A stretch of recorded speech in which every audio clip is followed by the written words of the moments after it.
Olá, meu nome é Alberto, seja muito bem-vindo e bem-vindo ao canal Dev Eficiente. No episódio de hoje nós vamos fazer a revisão de um artigo publicado no ano de 2004, cujo título é Dynamics of Software Maintenance, ou seja, um artigo hiper focado em manutenção que tenta construir um modelo inspirado em sistemas dinâmicos, tópico que por sinal eu não domino, mas ele tenta criar um modelo de medição, de estimativa de esforço de manutenção em cima de um software. Eu particularmente tenho muito interesse por esse tipo de conteúdo, porque hoje em dia é o que me guia, meu principal interesse na engenharia de software é essa parte de qualidade, índice de manutenibilidade, predição, não sei se essa palavra existe, mas tentar prever e estimar esforço de manutenção. E como eu já falei também anteriormente, no vídeo de abertura de 2021, sobre o que você pode esperar ver aqui no canal e nas jornadas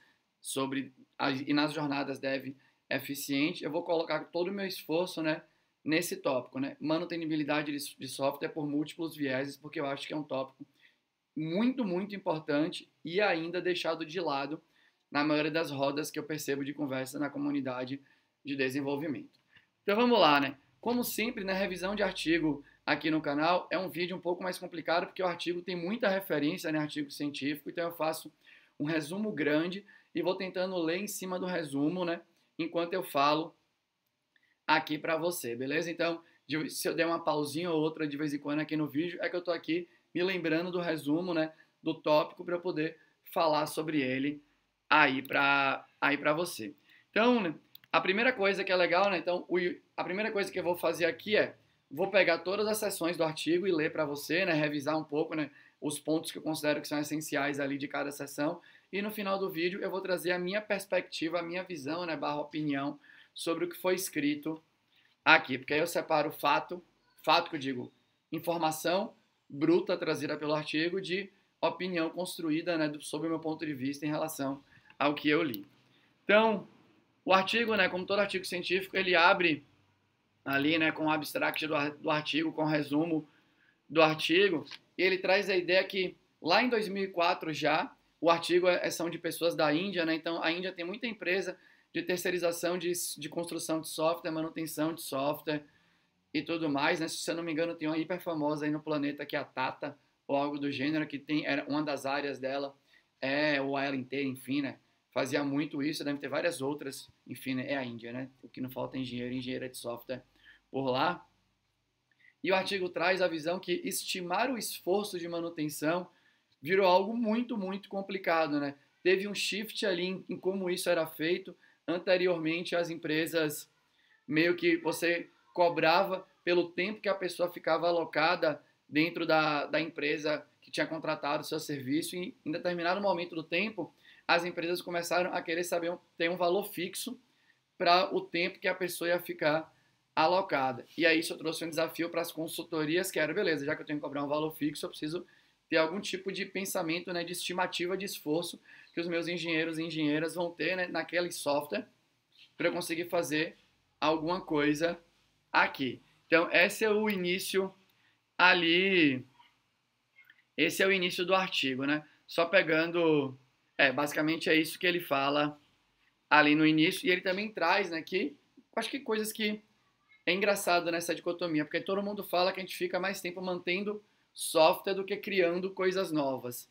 Mas, ao mesmo tempo, a gente ainda não dá essa importância devida a essa atividade de manutenção.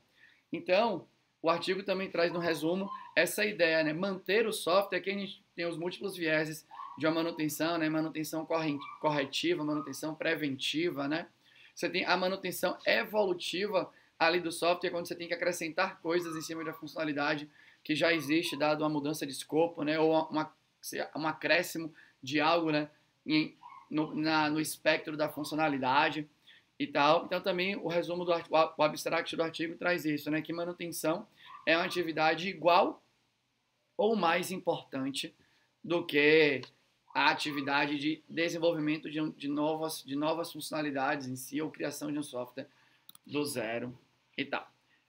Depois do resumo, vem a seção que é de introdução e motivação. Então, nessa seção, aqui, o meu resumo, eu prefiro abrir com uma definição do que seria atividade de manutenção, lá pelo pelo I3E. Então, a definição de manutenção é definida da seguinte forma. Eu vou ler em inglês e depois tentar aqui falar em português. Perdão pelo meu inglês atrapalhado aqui, né? The modification of a software product after delivery to correct faults, to improve performance or other attributes, or to adapt the product to a modified environment. Ou seja, manutenção pode ser definido pela modificação do software depois que ele foi entregue para correção de falhas, para melhora de performance ou qualquer outro atributo, ou para adaptar o produto a modificações de ambiente, que basicamente é modificação de escopo quando a gente pensa em softwares do mundo de negócio, né?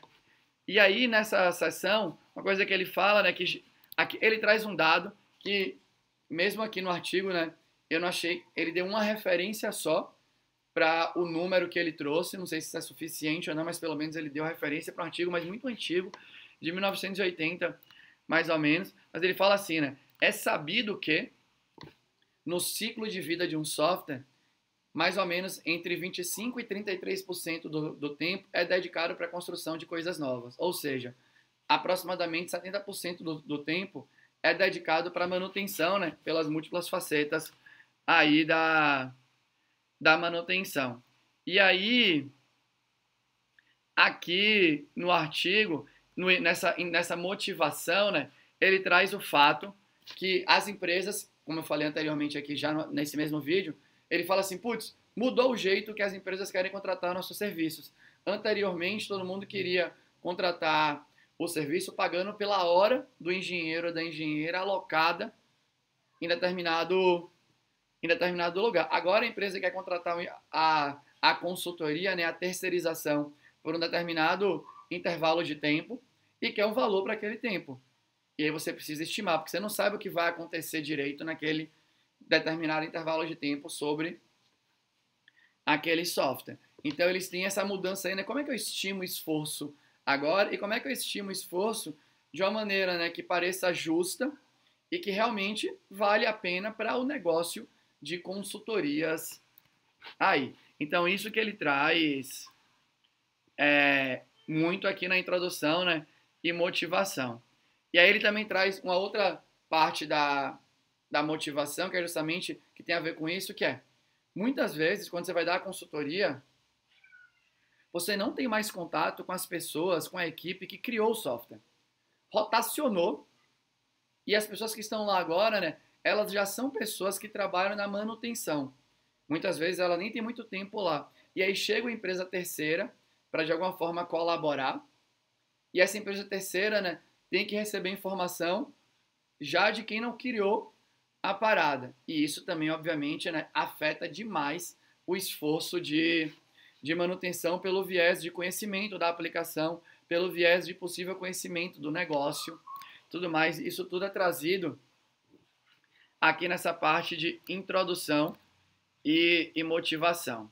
Por sinal, eu escrevi tanta coisa que eu também vou deixar no meu Medium o meu resumo, né, sobre esse artigo, porque eu acho que aí tem duas fontes para você, enfim, olhar, né? Ou eu vou deixar num GIST ou algo do gênero como referência desse vídeo, caso você prefira.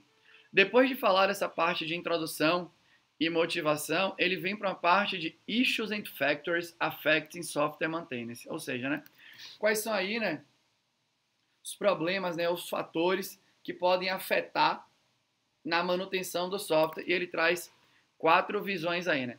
Primeiramente, ele traz a visão do programador ou programadora que está envolvido nas atividades de manutenção, né? E ele traz uma perspectiva engraçada que eu confesso que eu não consigo nem, não está claro para mim o julgamento que ele faz ali, né? Ele traz assim, muitas vezes o programador ou programadora não acha que é uma atividade interessante fazer a manutenção do software, pouco importa a perspectiva. E por conta dessa falta de interesse, a pessoa naturalmente tem menos cuidado naquela atividade, né? Ou ela pega aquela atividade de manutenção e ao invés de linkar aquela atividade diretamente com o negócio e continuar pensando em gerar valor para o negócio, ela utiliza a atividade de manutenção como oportunidade de experimentação de novas tecnologias, né, ou de uma técnica de programação diferente para tentar transformar aquele momento em algo mais agradável para ela.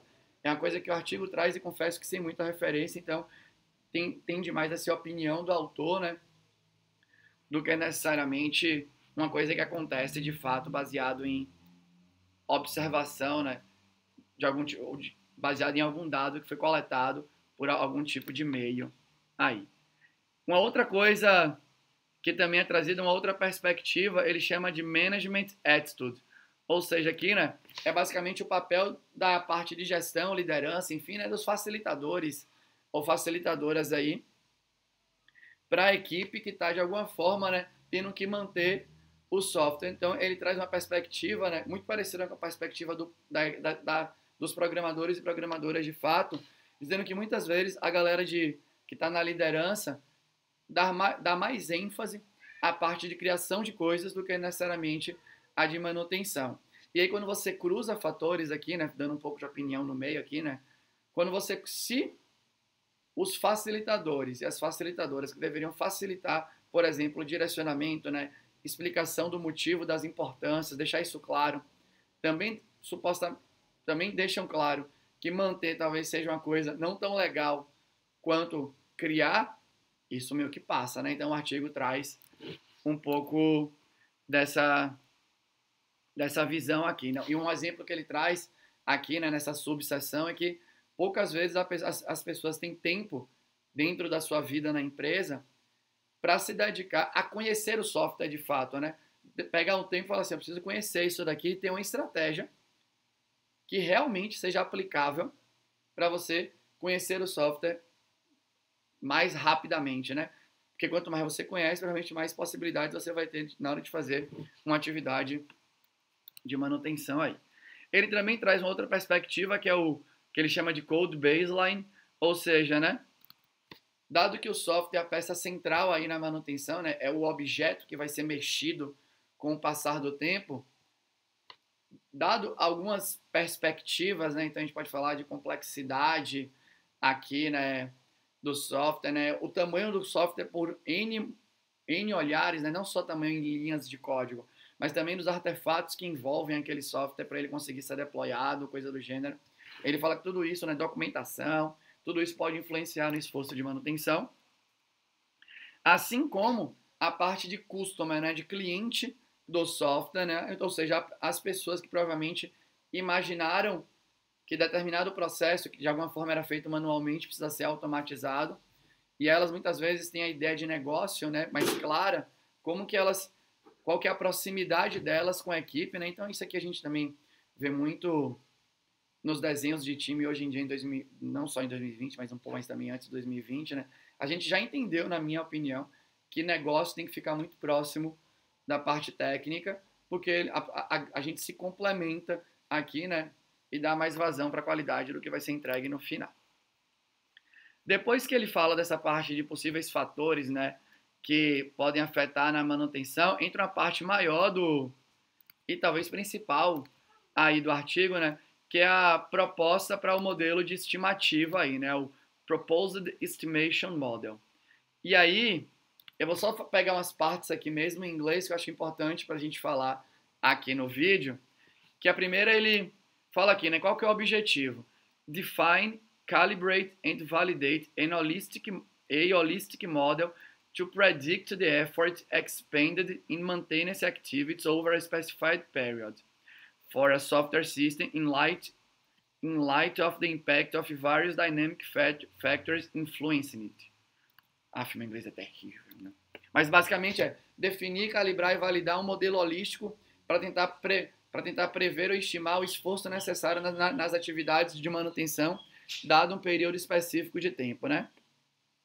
Então é isso que ele tenta trazer aqui e tenta entender, né, quais são os fatores aí, né, os múltiplos fatores dinâmicos que podem influenciar, né, nessa estimativa. E aí, aqui nessa parte da proposta, ele explica um pouco, né, que ele vai aplicar a ideia de dinâmicas de sistema, System Dynamics. Se você quiser dar uma googlada, aí depois acho que é uma área de pesquisa e enfim, né, tudo mais, que eu confesso que eu não tenho conhecimento aqui agora, então não vou ficar entrando no detalhe, nem tentando te explicar, para não falar uma grande groselha aqui. Então eu vou usar a definição que está escrita lá no próprio artigo, né? System dynamic is a method for studying the world in a holistic manner because it looks at system as a whole, rather than small fragments. Ou seja, né, dinâmica de sistema é um método para estudar o mundo, né, de uma maneira holística, porque ele olha para o sistema como um todo, ao invés de maneira fragmentada. The interaction of objects with a system is extremely important in system dynamics. A interação dos objetos dentro desse sistema é muito importante dentro de um sistema dinâmico. Então, System Dynamics attempts to understand the basic structure of a system and thus understand the behavior it can produce. Ou seja, sistemas dinâmicos, né? Dinâmicas de sistema, na verdade, algo assim, tentam entender a estrutura básica de um sistema e depois entender quais comportamentos que podem ser produzidos em função daquelas dinâmicas. É isso que está escrito lá. Se isso é dinâmicas de sistemas, sistemas dinâmicos ou sei lá o que, espero que alguém que esteja vendo esse vídeo consiga afirmar ou refutar essa explicação. Agora vem a parte, né, que, de novo, né, que é a central aí do artigo, pelo menos na minha opinião. Ele entra primeiro com a visão de alto nível super macro aí, né, de quais são os fatores que realmente influenciam na manutenção. Então ele divide em duas grandes áreas. Ele chama de capability e attitude, ou seja, né, é toda essa parte de capacidade de realizar a atividade e as atitudes que de alguma forma, né, atitude flerta em alguns momentos com motivação aí, né, e aí vou falar um pouco sobre isso ainda aqui, como macro coisas dessa atividade de manutenção. Aí dando um zoom nesses fatores, a gente tem dentro da capability, ele divide em duas áreas, que é o software baseline characteristics, ou seja, né, as características do software aí que podem influenciar na manutenção, e ele também divide da maintenance team capability, que ele chama, a primeira ele chama de SBC, né, a segunda de MTC, que é a capacidade da equipe, né, pelo olhar dos indivíduos e da equipe como um todo, de conseguir realizar a manutenção.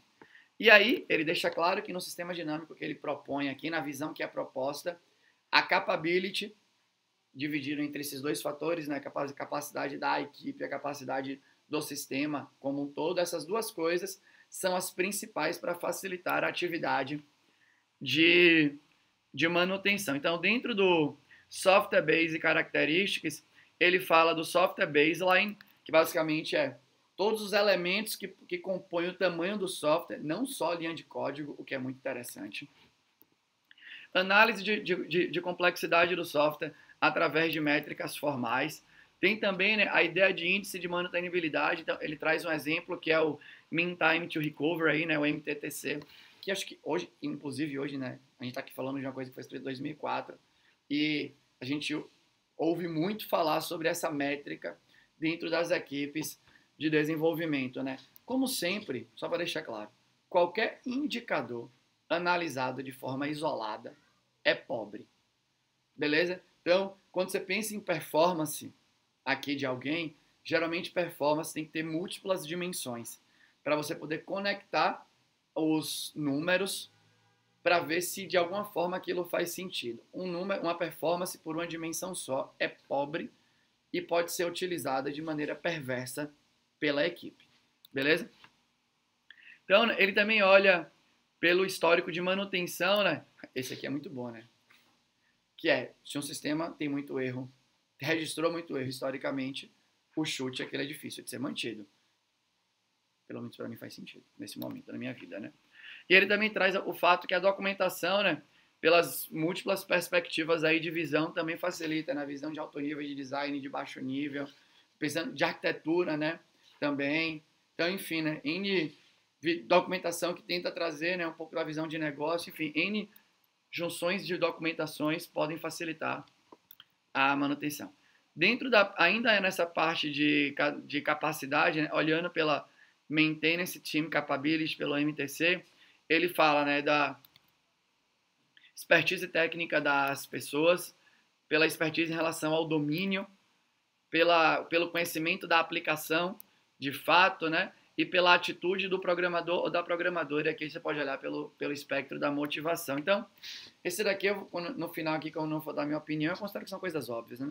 Você dominar tecnicamente o que precisa ser utilizado, né? Você ter domínio do negócio, isso cruza bastante, né, com os capítulos iniciais, por exemplo, do livro do Domain Driven Design. Quando você olha para Application Knowledge, que é o conhecimento da aplicação, de novo, né?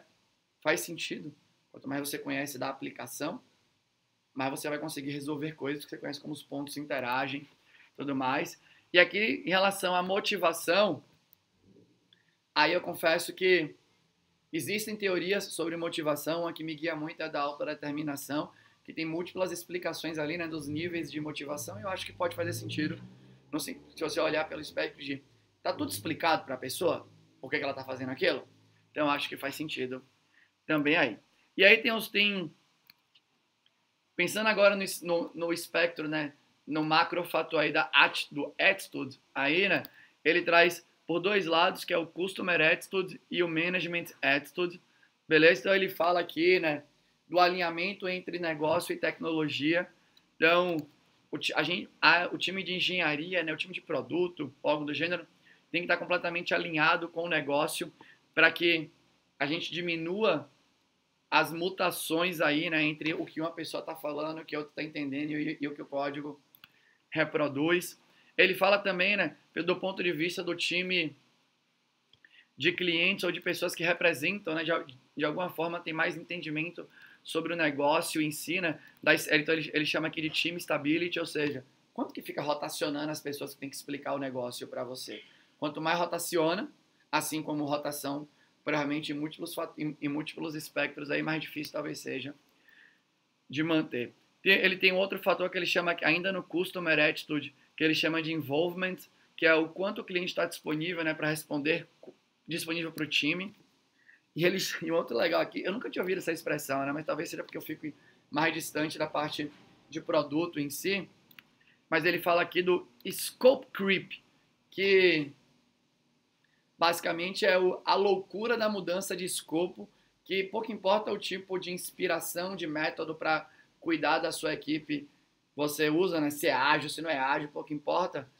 Você sempre tem essa dificuldade, né? Quando você pega um framework ali inspirado em agilidade, né? Tipo Scrum, e você define qualquer range ali de tempo, né? Para rodar a sua sprint, né? Dentro do Scrum, por exemplo, você não quer que a pessoa fique mudando de ideia dentro da sprint o tempo inteiro, né? Quer dizer que as pessoas muitas vezes confundem adaptabilidade dentro do planejamento para falta de qualquer tipo de planejamento. Isso, obviamente, tende a gerar efeito ruim no software produzido. E também ele olha aqui, né, para o Management Attitude, ainda dentro da grande área da Attitude aí, né? Então, ele fala aqui de Assignment Priority. Então, será que a liderança está deixando claro que atividades de criação de novas queries, atividades de manutenção em cima de queries que já existem, são igualmente relevantes, ou até a manutenção é mais relevante do que a criação? De alguma forma isso está sendo bem explicado. Ele fala também aqui, né, do Investment Motivation, ou seja, será que está rolando investimento suficiente para que as atividades de manutenção sejam facilitadas, né, investimento em fazer com que as pessoas conheçam mais sobre as tecnologias envolvidas naquele software, mais sobre o software em si, conhecimento. Vou dar um exemplo aqui, né? Hoje em dia, 2021, eu falei até 2020 no momento do vídeo, né?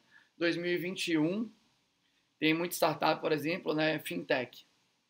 E programar software financeiro é um bicho diferente de programar, sei lá, software para o mundo de educação, entendeu?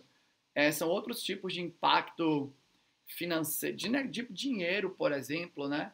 De impacto na vida de quem está consumindo aquele software. Eu não poder consumir um conteúdo teórico, pelo menos na minha opinião, é diferente de dar um bug e eu não pagar o meu cartão de crédito, beleza? O impacto momentâneo é diferente. Então, será que a gente está investindo? Será que ele bota que esse é um ponto importante, né? Será que a liderança, né, a empresa como um todo, está tendo vazão de investimento para preparar pessoas para as atividades de manutenção que são necessárias para aquele tipo de software que ela está mantendo?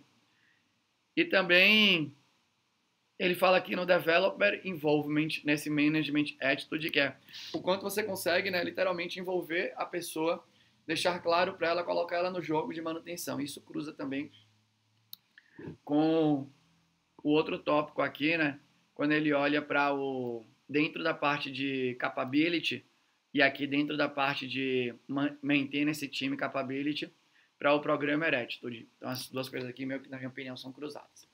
Então, basicamente é isso que tem aí sobre que o artigo fala. E agora eu vou aqui tentar puxar, né, para as minhas opiniões sobre o artigo. Tem a parte de ameaça que ele fala que, antes de chegar na minha opinião, né, tem a parte de ameaça, né, que lá em 2004 ele fala assim, esse meu modelo precisa ainda ser testado, né, contra a realidade para verificar se isso aqui faz sentido. E tem um outro artigo, se eu não me engano, de mesmos pesquisadores ou de um grupo de pesquisa se ancorando em cima de outro que tentou validar o modelo. Agora as minhas opiniões. Bom, minha percepção aqui, né? Eu confesso que na minha observação, a minha observação me faz acreditar que o modelo proposto meio que aconteceu e continua acontecendo no mundo aí de hoje, né? Para mim já é muito nítido que o esforço de manutenção no ciclo de vida do software, né, é meio grande, beleza? Então eu escrevi aqui, né, já é meio que nítido que o maior esforço no ciclo de vida do software está nas atividades que envolvem manutenção preventiva, corretiva, né, evolutiva e tudo mais, né? Olhando aqui, eu ainda vou a ideia é que em 2021 eu traga ainda mais artigos para tentar, né, corroborar isso ou talvez até refutar aí, mas eu acho que vai ser difícil refutar, né? Acho que é verdade mesmo. Então eu vejo muito esforço, né? Demora de entender o software. E aí você vai criando um bicho gigante ali, né? Porque as técnicas de código não estão claras entre uma equipe e outra, né? Não tem nenhum tipo de limite, nenhum tipo de guide, tem nada. Também tem uma coisa que eu considero aqui, né? Que eu já falei até no vídeo, enfim, né? Do que espera do canal em 2021, que é, eu realmente acho, corroborando com o artigo, que, e aí, né, se a gente olhar aqui que são meio que 17 anos depois da escrita do artigo, eu acho que a gente está bom em colocar software no ar. Talvez não esteja perfeito, talvez dê para fazer uma integração contínua e um deploy contínuo. Aí tem essa diferença, né? Delivery, deploy, né? Delivery está pronto, o deploy foi para o ar. Deploy, aí você quer fazer o deploy meio que progressivo, né? Libera para um grupo, libera para outro. Enfim, eu acho que a gente avançou muito nisso. E considero que, comparado ao olhar sobre a manutenibilidade e o esforço de manutenibilidade, é muito mais fácil hoje deployar software do que manter software.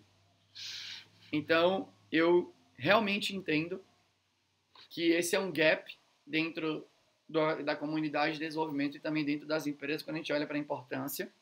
Então, eu acho que faz todo sentido isso daí, né? A gente deveria ter um olhar mais crítico sobre enquanto estamos fazendo software, ainda mais nesse mundo startupeiro de hoje em dia, né? Tudo anda muito rápido, tem que botar o software no ar, é product market fit. Se você não botar, tem alguém que está colocando e tal. Entendo tudo isso. Mas também vejo um monte de empresa pagando aí, né? E as pessoas pagando o preço da pressa. Porque ser rápido é diferente de ter pressa. Então eu acho que faz sentido. Esse lance da terceirização, aí eu acho que mudou um pouco, assim, grandes empresas, grandes corporações, quando a gente olha para grandes empresas públicas ou grandes bancos, telecom e por aí vai, ainda realmente tem muita empresa, você tem muita terceirizada dentro da grande empresa, né? Fazendo trabalho tanto de construção quanto de manutenção do software. E a terceirizada rotaciona muitas pessoas e tem que contratar muita gente. E realmente é um desafio grande que essas pessoas terceirizadas cheguem na empresa que tem aquele software, não saibam muito sobre N contextos ali necessários, né? Domínio da aplicação, domínio do negócio, expertise em cima das tecnologias e técnicas e práticas necessárias para fazer o desenvolvimento. Então, acho que essa realmente é uma dor, né? E considero que o desafio de estimar esforço continua, né? Então aqui se a gente olhar mais para trás, a gente vê, né, aquele lance, a gente tinha complexidade mensurada, né, por ponto de função. Eu nem sei fazer cálculo de ponto de função. Aí, de ponto de função, a coisa foi andando. Hoje em dia também, não sei se é hoje em dia, né, mas há algum tempo aí foi criado o lance também do Business Complexity Point. Tudo para você tentar estimar o esforço em cima do que vai ser produzido, mantido e por aí vai. E eu confesso que, na minha opinião, assim, eu acho completamente legítimo a gente tentar mensurar esforço sobre as atividades que vão ser feitas na base num software.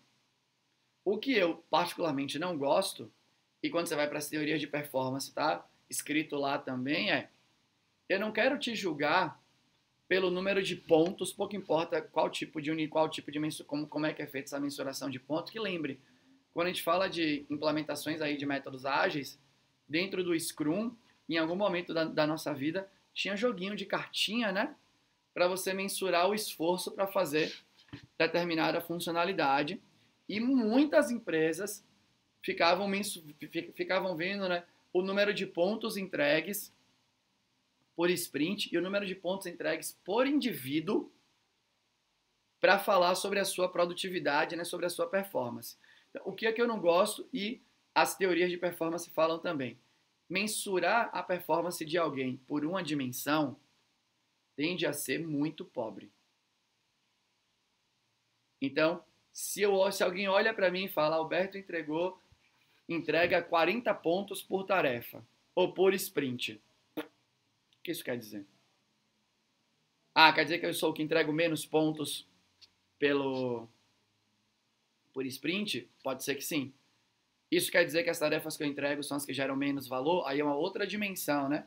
Que é o valor de cada uma das funcionalidades. As especificações que eu peguei estavam bem ou mal descritas? Será que eu tive que investir tempo em digerir aquela especificação, tudo mais? E aí quando você combina N fatores, você tem um olhar mais justo sobre a performance. Pode ainda mais próximo de ser algo tipo justo.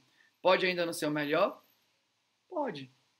Mas também, gente, e pro outro lado que não vou mensurar a performance de ninguém. Vamos aqui sem mensurar a performance, não fala com alta performance. Então, né, eu entendo que ainda existe o desafio. E nesse lance também, né, de rotacionar, né, e não são as pessoas que criaram, que mantêm, tudo mais, também existe no mundo da startup. A startup nasce, pessoas iniciais criam software, tanto que a startup, né, tem muito aquele jogo de stock option e tal, né? Por que você quer dar parte da sua empresa para as pessoas que estão ali? Porque você quer que elas fiquem comprometidas, motivadas, né? Se essa motivação depende muito, né? Se vai ser durável ali. E também é bom ter gente que participou da construção inicial do software, né? Porque ela é pelo menos uma pessoa que vai entender, né, a coisa como um todo. Mas na startup também tem muita rotação. Então você vai para fintech, health tech, edtech, enfim, né, NNTech. Aí você tem muita rotação e as pessoas precisam entender do negócio, do software de novo, das tecnologias e precisam se adequar, né, à necessidade de velocidade desse mundo startupeiro. Então você tem esse desafio também, né? Quem mantém e evolui o software não é quem criou.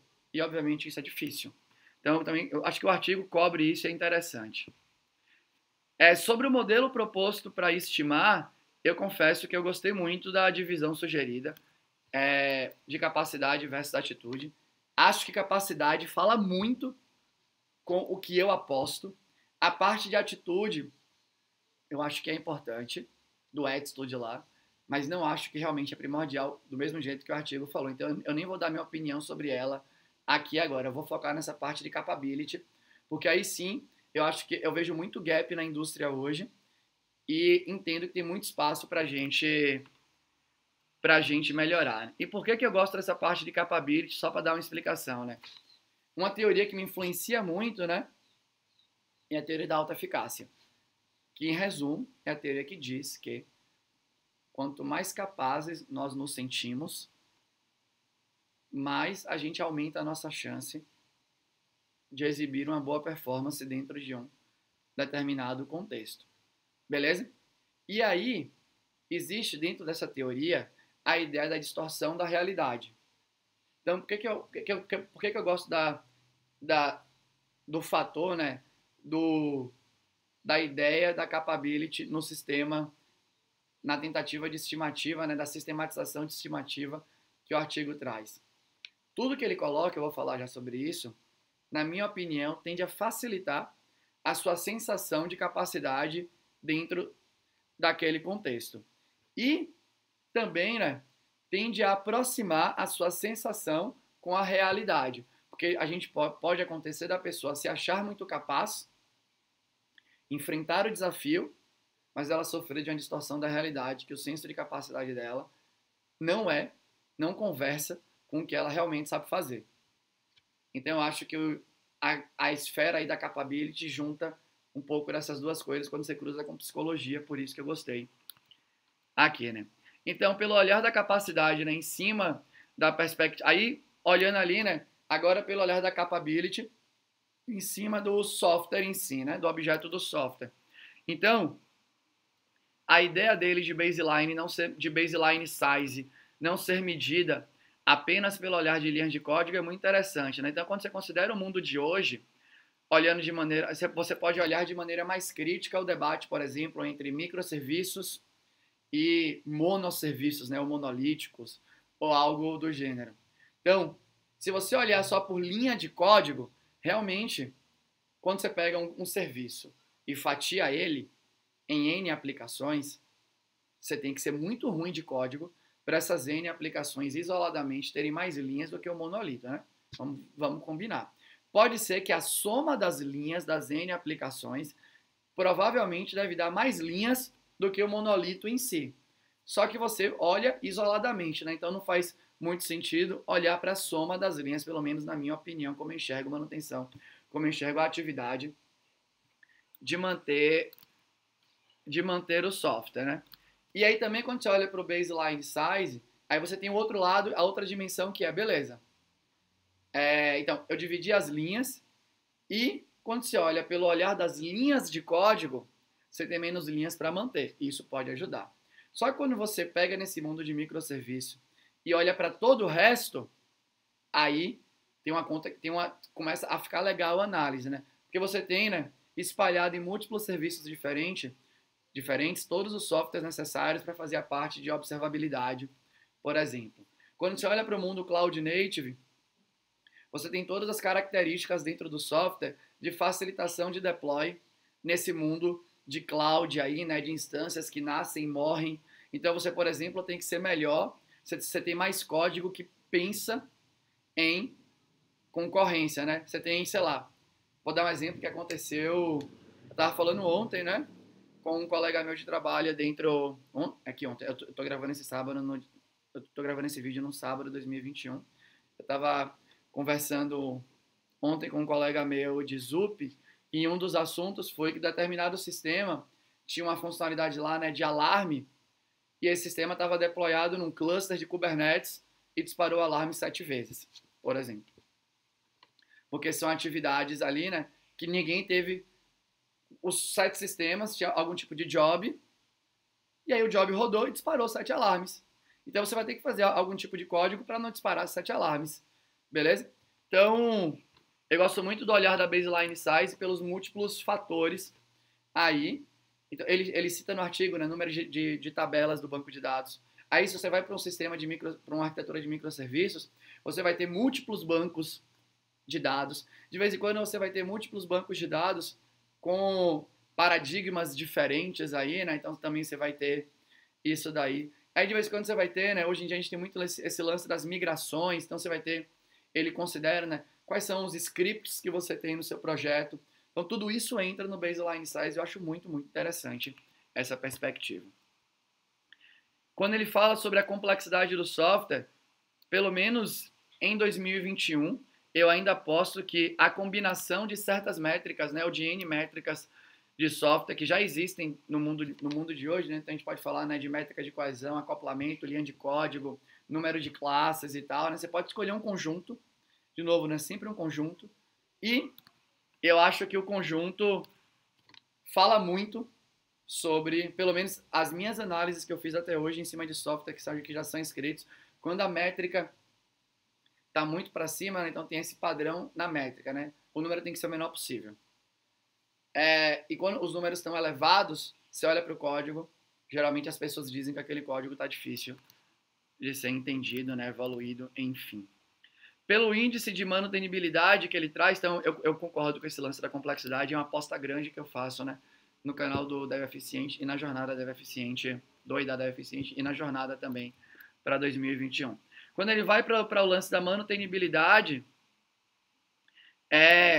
ele olha muito para esses índices de recuperação de falha, né? Então ele tem o mean time to recover ali, né? E ele cita outros tipos de índice.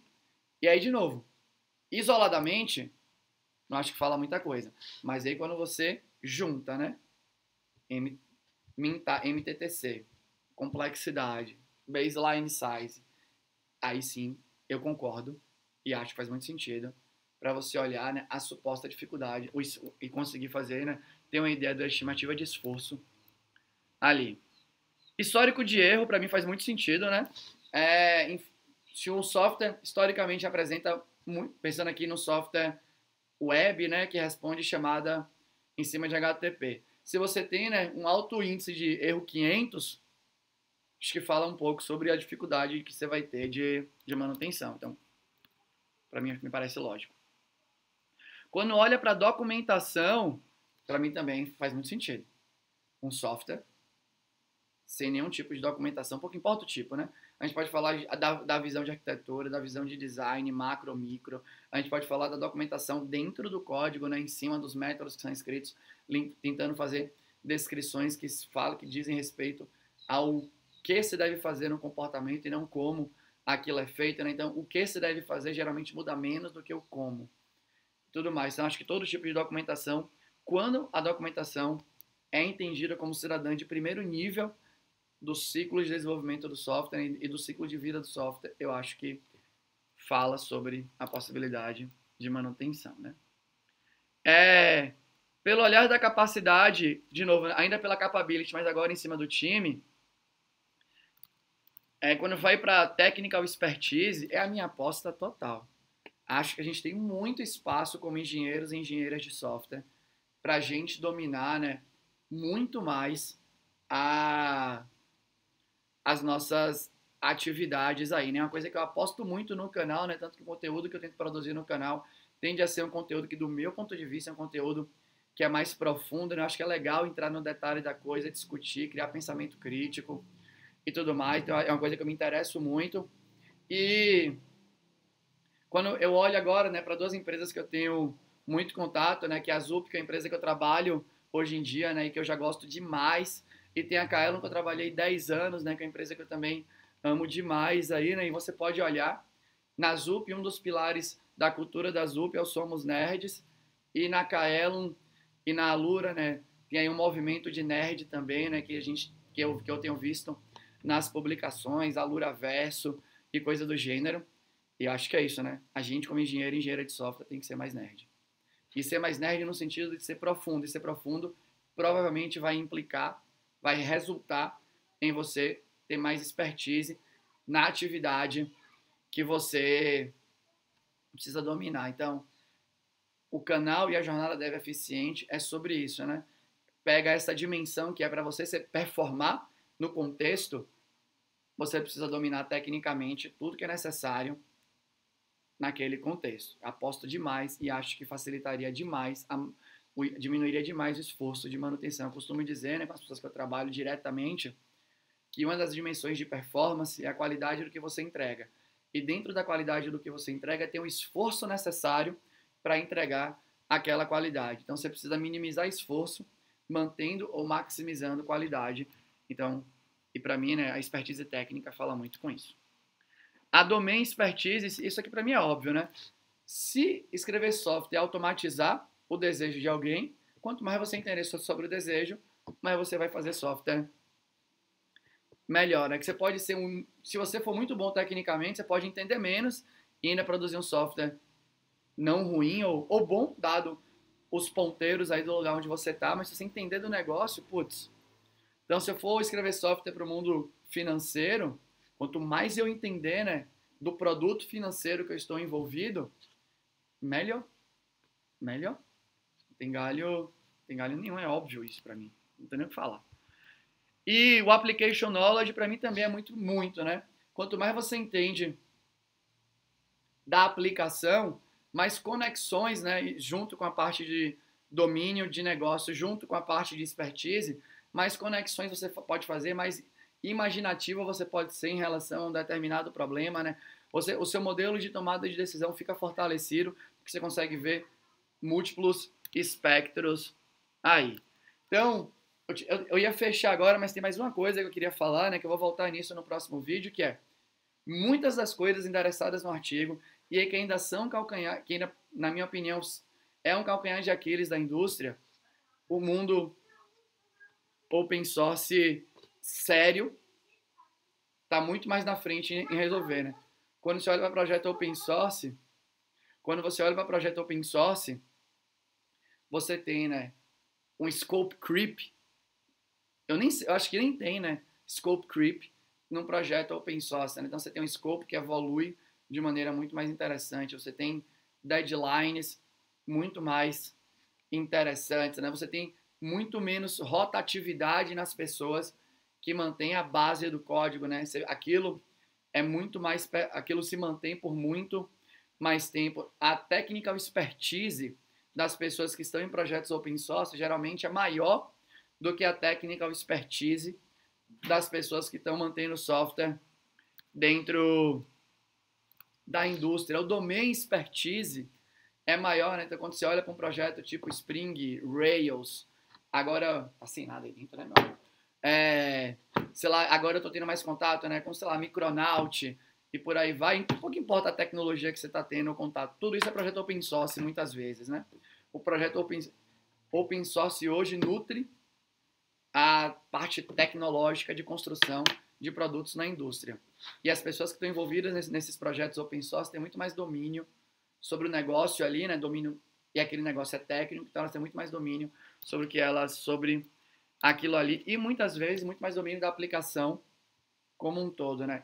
E se você for olhar para as capabilities do software, eles têm um controle, né? Na minha opinião, de complexidade. Eu já fiz análises de softwares open source, que são projetos open source que sustentam, né, a implementação de novos projetos, e também já fiz análise de código de projetos open source que são projetos de indústria.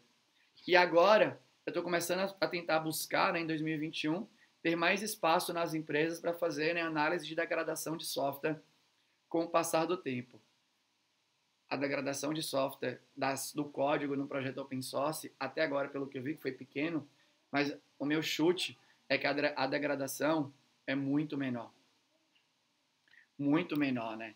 Então, primeiro que o baseline size muitas vezes nem é menor. Então você vai para o Spring ou para o Micronaut, enfim, né, para o Quarkus, algo do gênero. Gente, são múltiplos artefatos no projeto e coisa do gênero, né? Um pipeline bem estabelecido de CI and CD para você conseguir, né? And CD. Um pipeline ali, né, interessante para você fazer, né, integração contínua, delivery, deploy contínuo e por aí vai. Então tem tudo lá. Então, eu não acho que o baseline size é tão menor, né? Eu acho que é equivalente, algumas vezes maior, algumas vezes menor. Mas quando você vai para as métricas de complexidade, aí sim essas eu percebo que são menores.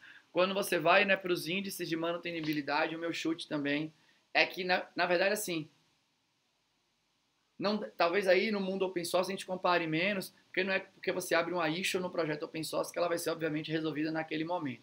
Então, acho que esse tem uma comparação um pouco menor, né? Mas quando você vai para o histórico de erro, aí tem um detalhe interessante.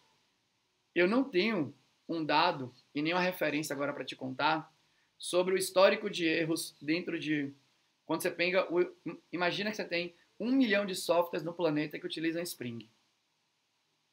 Se a gente fosse somar, né, os bugs, será que deu mais bug no Spring, somando os bugs do Spring entre esses 1 milhão de softwares? Ou será que deu mais bug somando os bugs dos softwares em si dentro desses 1 milhão. O meu chute é que deu mais bug dentro do 1 milhão, obviamente, porque o Spring vai se nutrindo, né, de um bug, de um software, ele resolve e ele vai, não, provavelmente aquele mesmo bug do software A não vai dar o bug que deu lá não vai dar no bug no software A 3500, por exemplo. Mas se mesmo que fosse medir de maneira proporcional ou qualquer tipo de escala, o meu chute é que o Spring dá menos bug do que o software, do que a app de produção, né? Meu chute é que o Rails, o Django, enfim, né? O Next.js, o Nest.js, você escolhe aí o que você quer.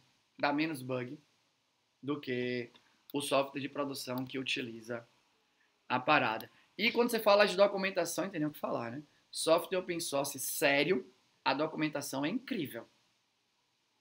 Então, por que a indústria não está bebendo de uma fonte próxima, que a gente está falando de software, e que já faz várias coisas que supostamente facilitam o esforço, diminuem o esforço de manutenção, né? E mesmo diminui o esforço de manutenção para quem já está lá e para encontrar novas pessoas que de alguma forma queiram manter aquele software, beleza? Então, agora sim, fechando, eu gostei muito do artigo.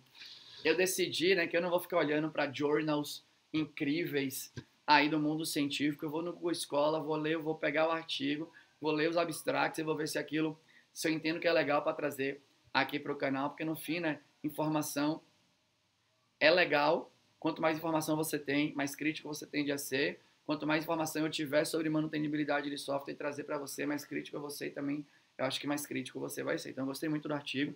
Eu espero que você tenha gostado também, se você ficou comigo até agora.